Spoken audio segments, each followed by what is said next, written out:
Hello students, good morning all of you. फिर से आपका आज आपकी अपनी ऑनलाइन एजुकेशन की कक्षाओं में यूट्यूब चैनल पर आपका हार्दिक स्वागत है। प्रिय छात्रों, हम पिछले कुछ दिनों से कर रहे हैं इसमें प्लस वन की जो एचबीएससी की प्लस वन की इकोनॉमिक्स की बुक है उसका सेकंड पार्ट का चैप्टर नंबर 2 जिसका नाम है इंडियन इकोनॉमी, भारत में नियोजन। तो प्रिय छात्रों, भारत में नियोजन के बारे में हमने पीछे 2-3 वीडियो में इनके अल्पकालीन उद्देश्य और दीर्घकालीन उद्देश्यों के बारे में पढ़ा और पूरी जो पंचवर्षीय योजनाएं थी उनके बारे में पढ़ा, कौन सी कितनी पंचवर्षीय योजनाएं हुई। तो जैसे कि आपको पता है कि जब भारत में 1947 में आजाद हुआ उसके तुरंत बाद 1951 में भारत के उत्थान के लिए पंचवर्षीय योजनाओं का आयोजन किया गया जो अब तक जारी रही। पंचवर्षीय योजनाओं को हम 2 भागों में पढ़ते हैं। यहाँ भारत की जो नियोजन आर्थिक नीति में सन 1991 के बाद महत्वपूर्ण बदलाव आया, तदनुसार आर्थिक नीति की विशेषताओं का अध्ययन हम 2 अवधियों में करेंगे अलग अलग, सन 1991 से पूर्व की अवधि और सन 1951 के बाद की अवधि। हम जो विशेषताएं हैं हमने यहाँ लिखा है 1991 से पूर्व। 1991 से का पूर्व मतलब है जो हमारी पंचवर्षीय योजनाएं हैं उनका 1951 से लेकर 1991 तक के जो अंतराल था, 1951 से लेकर 1991 तक का जो अंतराल था उसके अंदर जो आर्थिक नीति अपनाएंगे उनकी विशेषताएं क्या है। दूसरा भाग में हम पढ़ेंगे 1991 से लेकर आज तक के बीच में जो आर्थिक नीति अपनाएंगे उनकी विशेषताएं क्या है। लेकिन प्रिय छात्रों, आज का हमारा टॉपिक है 1991 से पूर्व जो हमारी आर्थिक योजनाएं थी, पंचवर्षीय योजनाएं थी, उनकी क्या क्या विशेषताएं रही।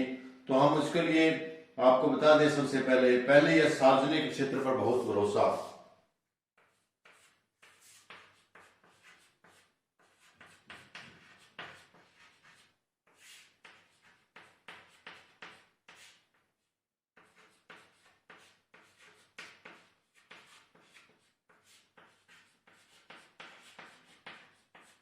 सबसे पहली विशेषता ये है जो हमारी 1991 से पहले था, क्योंकि 1991 बहुत सारे अलूल चुलूल परिवर्तन आ गए थे, तो उससे पहले हम इसको 2 भागों में बांटा था। तो 1991 से पहले जो हमारे आर्थिक योजनाएं अपनाई गई उनमें जो सार्वजनिक क्षेत्र थे उन पर ज्यादा विश्वास किया गया, उनको ज्यादा महत्व दिया गया। क्योंकि आपको पता है कि 1956 में जो हमने ये पंचवर्षीय योजना अपनाई, तो आपने देखा था कल कि 1951 की पंचवर्षीय योजना थी उनमें हमने कृषि को विशेष महत्व दिया था, और जो 1956 में दूसरी योजनाएं थी उसमें हमने उद्योगों पर विशेष ध्यान दिया था। तो हम उन उद्योगों में सार्वजनिक क्षेत्र को विशेष महत्व दिया, हमने सार्वजनिक क्षेत्र में ज्यादा से ज्यादा शामिल किया गया था। उसमें हमें आपको बता दें सार्वजनिक क्षेत्र में हमारे सार्वजनिक क्षेत्र थे वह 17 थे। कितने थे? 17। और जो निजी क्षेत्र 12। सार्वजनिक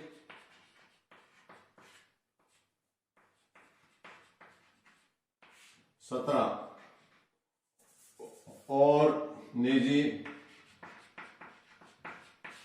12। तो छात्रों, देखने वाली बात है ये है कि जो हम आज देख रहे हैं कि ज्यादातर क्षेत्र निजी क्षेत्र की ओर जा रहा है, लेकिन जिस समय हमारा देश आजाद और हमने पंचवर्षीय योजनाओं का सहारा लिया तो उसमें सबसे पहले खास बात यह रही कि जो 1991 से पहले की पूर्व योजनाएं हैं उनमें सार्वजनिक क्षेत्र को हमने विशेष महत्व दिया। जैसे आंकड़ों से पता चलता है कि उस समय जो सार्वजनिक क्षेत्र थे वो आपके 17 थे और निजी क्षेत्र 12 थे। इन आंकड़ों से पता चलता है कि उस समय जो निजी क्षेत्र थे वो कम थे। तो इनके पीछे कुछ तर्क दिए गए कि क्या तर्क थे, क्यों ऐसा किया गया। आर्थिक क्षेत्र के लिए आवश्यक ऐसे उद्योग थे जिनका निजी क्षेत्र में क्षमता से बाहर था। इसका एक रीजन तो ये था, इसके कारण क्या थे कि हमने सार्वजनिक क्षेत्र पर ज्यादा भरोसा किया। एक कारण तो ये था कि उस समय लोगों का सार्वजनिक क्षेत्र बहुत ज्यादा भरोसा था, निजी क्षेत्र पर भरोसा नहीं था, और न ही निजी क्षेत्रों की बस की बात थी। इतनी ज्यादा विस्तार से पूंजी लगाना किसी उद्योग पर कुछ निजी लोगों के बस की बात नहीं थी, जो कि सार्वजनिक क्षेत्र में ही हो सकता था। दूसरा, आधारिक संरचना के आवश्यक साधन जैसे बिजली, सड़कें, पानी, हॉस्पिटल है, शिक्षा है आदि पर निजी क्षेत्र की कोई रुचि नहीं थी। ये भी इसका एक कारण है। फिर छात्रों में बता रहे कि सार्वजनिक क्षेत्र पर भरोसा क्यों था। नंबर एक, तो जो सार्वजनिक क्षेत्र में बड़े बड़े प्लांट थे, बड़े बड़े उद्योग थे, उन पर इतने कामयाब, इतने लोगों के पास पूंजी नहीं थी कि वो बड़े बड़े इतने बड़े उद्योग लगा सके। और दूसरा जो हमने आपको अभी बताया आपको कि जो लोगों की है ना, जो हमारा राष्ट्र है वो कल्याणकारी राज्य है, हमारा भारतवर्ष है वो कल्याणकारी राज्य है। कल्याणकारी योजनाएं, बिजली, पानी, जो बेसिक मनुष्य की योजनाएं हैं, उन योजनाओं में रुचि नहीं ले रहा था क्योंकि उनसे होने वाला प्रॉफिट बहुत कम था। इसलिए भी इस योजना में सार्वजनिक क्षेत्र पर विश्वास जताया गया। बैंकिंग विनिर्माण ने महत्वपूर्ण क्षेत्रों को निजी क्षेत्र में स्थापित किए जाने के फलस्वरूप आर्थिक शक्तियों का केंद्रीकरण की समस्या उत्पन्न हो सकती थी। सार्वजनिक क्षेत्र को निजी क्षेत्र की तुलना में संचालित करना आसान था। जिस समय हमारी योजना बनी थी उस समय की बात है कि उस समय में हमारा जो निजी क्षेत्र है उसको संभालना बड़ा मुश्किल था। जो सार्वजनिक क्षेत्र था उसको बड़ा आसान था, उसको ऊपर पूरा गवर्नमेंट का था, पैसा लगाना भी आसान था, इतना बड़ा कि गवर्नमेंट डील करती थी, इसको कर सकती थी। जो निजी क्षेत्र थे उन पर बहुत सारे प्रतिबंध भी थे, इसलिए भी नहीं हो पा रहा था क्योंकि अनेक प्रकार के इंस्पेक्टर उनकी जांच पड़ताल करते रहते थे।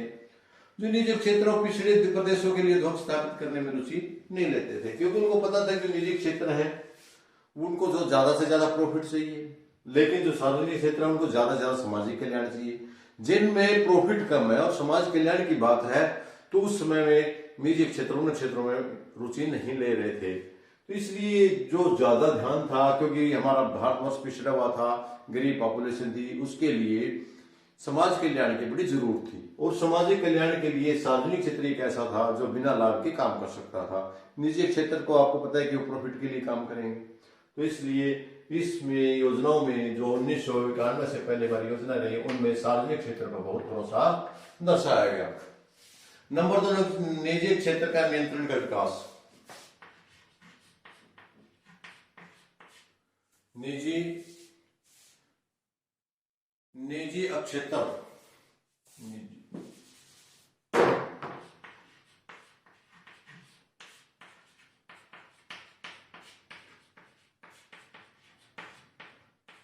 नियंत्रण,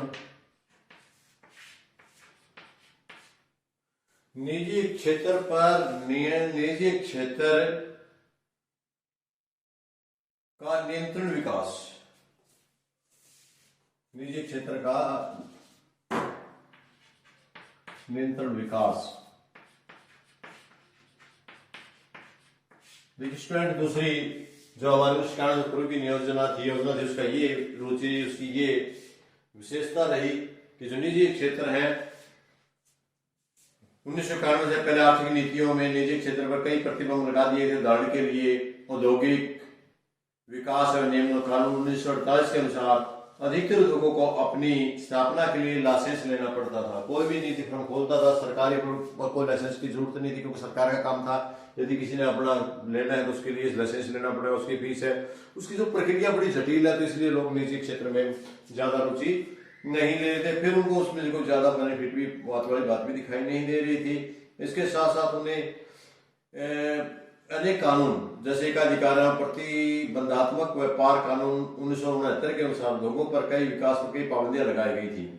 और उद्योगों की विभिन्न श्रेणियों के जो उद्योग थे, जो निजी क्षेत्र के उद्योग थे, उन पर विभिन्न श्रेणियों के इंस्पेक्टर आकर के बार बार उनको तंग करते थे, बार बार उनकी जो इजाजत लेने में, परमिशन लेने में बाधाएं डालते थे। अनेक प्रकार की इंस्पेक्टर निरीक्षण होता था जिसके फलस्वरूप निर्णय लेने में देरी लग जाती थी। इसलिए भी निजी क्षेत्र की तरफ नहीं था बल्कि सार्वजनिक क्षेत्र पर ज्यादा भरोसा था। और नंबर 3, छोटे पैमाने के उद्योगों को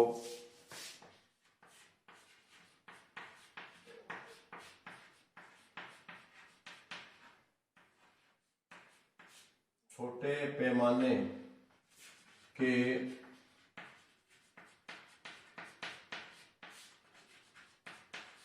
आपको पता है कि भारत में पहले कुटीर और छोटे उद्योग थे, उनको संरक्षण दिया। संरक्षण ये भी इसी की विशेषता थी। 1951 से पूर्व और 1951 से लेकर 1991 के बीच में जितनी भी हमारी पंचवर्षीय योजना आई, उन योजनाओं में छोटे पैमाने के जो उद्योग थे उनको बचाव किया गया, उनको सब्सिडी वगैरह दी गई उनके बचाने के लिए। क्योंकि जिस टाइम हमारा भारतवर्ष गुलाम था तो उस टाइम हमारे जो कुटीर उद्योग और लघु उद्योग थे वे लगभग अपने पतन के सिरे पर पहुंच चुके थे, उन्होंने उनका शोषण किया था। तो सरकार ने दोबारा जब हमारी ये नीतियां बनी तो उसमें छोटे पैमाने के उद्योगों को काफी संरक्षण दिया गया और जो बड़े पैमाने के उद्योग थे उनका नियमन किया गया। लघु उद्योगों की आवश्यकता को पूरा करने के लिए विशेष वित्तीय सहायता स्थापित कर दी गई और लघु उद्योगों से बनी वस्तुओं को विश्व भर में प्रोत्साहित करने के लिए अनेक मंडल जैसे हथकरघा बोर्ड, रेशम बोर्ड आदि की सेवाएं भी उपलब्ध कराई गई। यानी कहने का भाव ये है कि इसमें जो हमारी योजना 1991 से पहले की योजनाएं बनी हुई, जितनी बस योजनाएं, उन सभी योजनाओं में जो छोटे और कुटीर उद्योग थे उन सभी को प्रोत्साहन दिया गया, जबकि बड़ों को इतना नहीं दिया गया। बड़ों का नियमन किया गया ताकि ज्यादा से ज्यादा लोगों को रोजगार मिले और देश विकास की ओर बढ़े। नंबर 4, सामरिक महत्व के भारी उद्योगों का विकास। भारी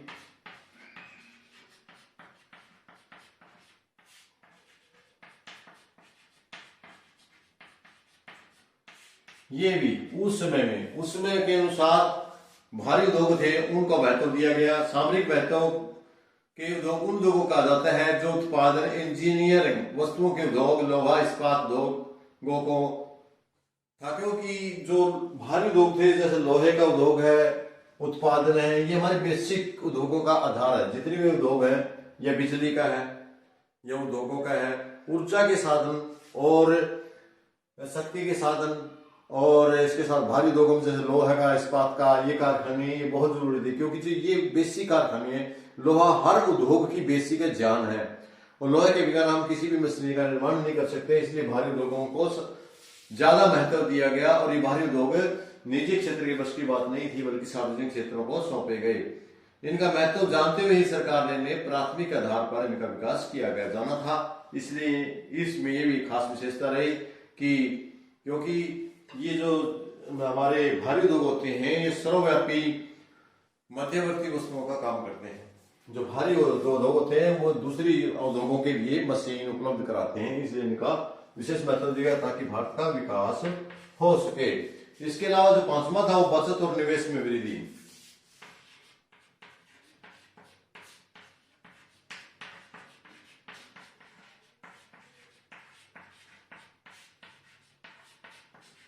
इन योजनाओं के अधीन हम बचत पर विशेष ध्यान देगा कि सभी लोग अपनी बचत करके थोड़ा थोड़ा सब्जा करके जमा करें बैंकों में और उसे सरकार ने इकट्ठा करके सरकारी निवेश में लगाया, जो समाज कल्याणकारी योजनाओं बनाएगी, लोगों को रोजगार में वृद्धि हो। तो इन योजनाओं जो योजनाएं थी हमारी पंचवर्षीय योजनाएं 1991 से पहले, उनमें बचत पर विशेष ध्यान दिया गया। मौद्रिक नीति की मुख्य विशेषता बचत को प्रोत्साहन करने की थी। इसके लिए ब्याज दर को भी ऊंचा रखा गया था। व्यक्तिगत करों में कई प्रकार की छूट दी गई। बचतों को एकत्रित करने के लिए विशेष प्रबंध किए गए। बैंकों की ग्रामीण शाखाओं का विकास किया।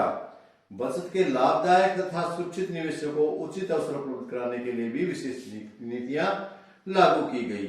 और इसके बाद था छठा, विदेशी प्रतियोगिताओं में संरक्षण।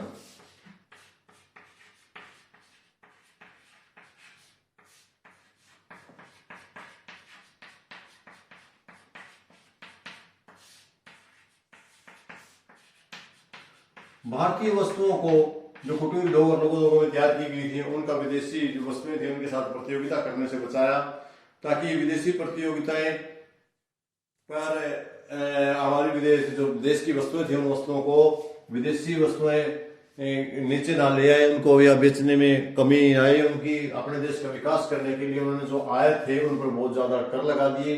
निर्यात से उनको प्रोत्साहित किया। लघु और कुटीर उद्योगों के लिए बोर्ड बनाए गए और वहां से माल खरीद करके उन्हें विदेशों में भेजने के लिए, प्रतियोगिता करने के लिए उचित प्रोत्साहन सब्सिडी वगैरह दे करके अच्छे माल की क्वालिटी तैयार करके विदेशों में भेजा, ताकि विदेशी जो वस्तुएं उनका प्रतियोगिता में किया जाए।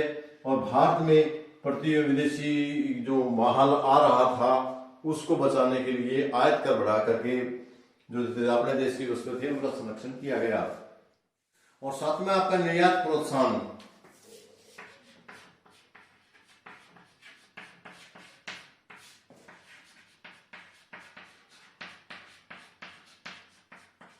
निर्यात को प्रोत्साहन, आयात को हतोत्साहन। यानी इसे पंचवर्षीय योजनाओं के अधीन 1991 से पहले निर्यात को विशेष महत्व दिया गया। जो कुटीर उद्योगों से माल तैयार किया गया था, छोटे छोटे उद्योगों से माल तैयार किया गया, उनको विशेष सुविधाएं देकर के विदेशों में भेजा गया और निर्यात के, ताकि लोग की पूंजी बढ़े और देश में निर्यातों को प्रोत्साहित करने के लिए निर्यातकर्ताओं को रियायतें तथा करों में छूट की सुविधाएं उपलब्ध कराने की नीति अपनाई गई और आयात प्रतिस्थापन को प्रोत्साहित किया गया ताकि देश में लोग आयात ना मंगवाएं, आयात ना करें। आयात प्रतिस्थापन का अर्थ है आयात की जाने वाली वस्तुओं का देश में ही उत्पादन किया जाए। जो वस्तु हम विदेश से मंगवाते थे उनके बराबर की वस्तु हमारे देश में पैदा की जाए ताकि लोग विदेश से न मंगवा करके अपने देश की वस्तुओं को खरीदे।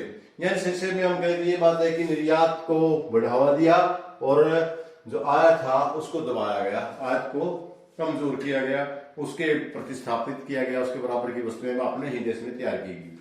8वां विदेशी पूंजी पर प्रतिबंध।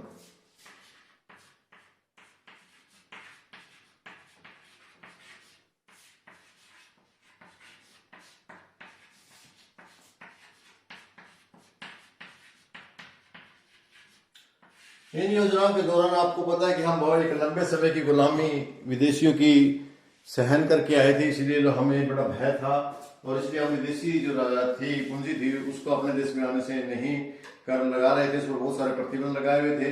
देश में विदेशी पूंजी के प्रत्यक्ष निवेश पर कई प्रकार की रोक लगा दी गई थी। विदेशी पूंजी को नियंत्रित करने के लिए विदेशी विनिमय कानून नियंत्रण कानून भी लागू किया गया था। और इसके साथ जो 9वां था वो था आपका 9वां पॉइंट आपका है केंद्रीयकृत योजना।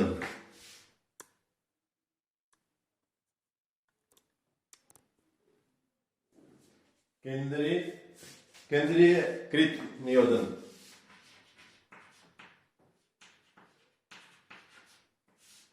केंद्रीय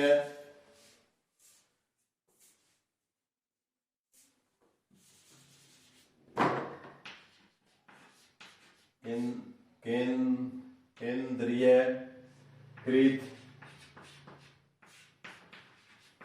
नियोजन। जो ये योजनाएं थी ये केंद्र की योजना थी, अलग अलग राज्यों की नहीं बल्कि केंद्रों की राज्य थी। समृद्धि और विकास कार्यक्रम राज्य स्तर पर केंद्रीयकृत नियोजन की अवधारणा के अनुरूप थे। विकास के उद्देश्यों को और इन्हें प्राप्त करने वाले कोई साधनों में विरोध नहीं था। यानी केंद्र को विशेष सहयोग था, केंद्र को विशेष अधिकार प्राप्त थे ताकि वो लागू करके पूरे देश का नियंत्रण कर सके। किसी विशेष राज्य को नहीं कि राज्य एक ही देश का विकास करे, या केंद्र को इसलिए केंद्रीकृत किया सार्वजनिक क्षेत्र पर इसलिए किया गया ताकि जो पूंजी है उसका समान वितरण हो सके, क्योंकि निजी क्षेत्र से समृद्धि तो हो सकती है लेकिन विकास नहीं हो सकता। विकास तब होगा जब हम गरीब जनसंख्या को भी समाज में लेकर के चलेंगे। तो ये विकास के लिए जरूरी था कि हम सिर्फ देश की समृद्धि ही नहीं करनी है बल्कि जो गरीब पॉपुलेशन है उसको भी साथ लेकर के चलना है। इसलिए विकास के उद्देश्य और उन्हें प्राप्त करने वाले कई प्रकार की चीजों को इकट्ठा लिया गया।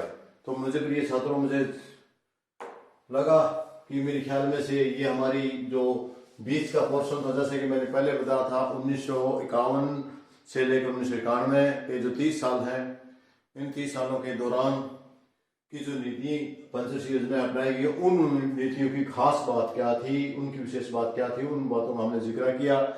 इसके बाद जो अगली बात पोर्शन है वो उसका अब आपके साथ अगली वीडियो में आपके साथ पेश होंगे। तब तक के लिए मेरे साथ बने रहिए, देखते रहिए। आज के लिए इतना ही काफी। आप लोगों से विदा लेना चाहूंगा। थैंक यू, धन्यवाद, जय हिंद।